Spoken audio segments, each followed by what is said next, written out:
Alam mo ba yung bilang ng COVID cases? Base ito sa PCR test. Mapagkakatiwalaan ba ito?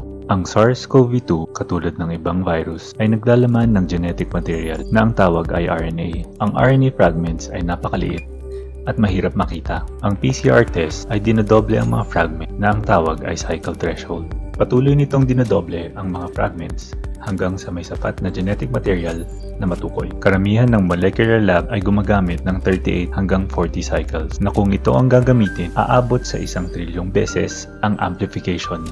Ngunit, ganun nga ba dapat kataas ang amplification? Bagamat may buhay na virus sa mga taong may sakit, mayroon ding labi ng patay na virus sa mga taong dating may sakit, kahit ilang buwan na ang nakalipas. Kasama na rin yung mga taong nadapuan ng virus, ngunit nilinis ito ng kanilang katawan at hindi sila nagkasakit, hindi sila nakahahawa.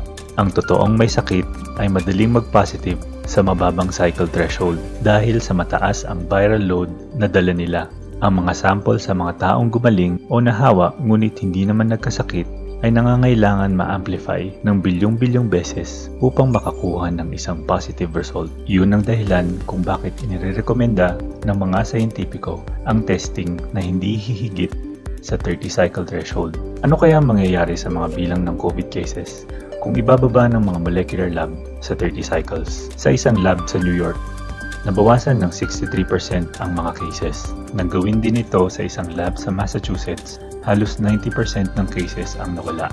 At hindi lamang yan ang pagkakamali sa paggamit ng PCR test. Maaari din nilang maling matukoy ang mga labi sa iba pang 6 na uri ng human coronavirus bilang SARS-CoV-2. And in fact, if you're testing in a population that doesn't have very much COVID, you'll get false positives almost half the time. The person actually doesn't have COVID, they have something else, they may have nothing. Taon 2007, PCR test din ang dahilan ng peking epidemya ng whooping cough sa isang ospital sa New Hampshire. 100% ng mga resulta doon ay false positive. If you can amplify one single molecule up to something that you can really measure, which PCR can do, then there's just very few molecules that you don't have at least one single one of them in your body. Okay. Ang PCR test ay dapat ginagawa ng bihasang technician sa isang sterile lab.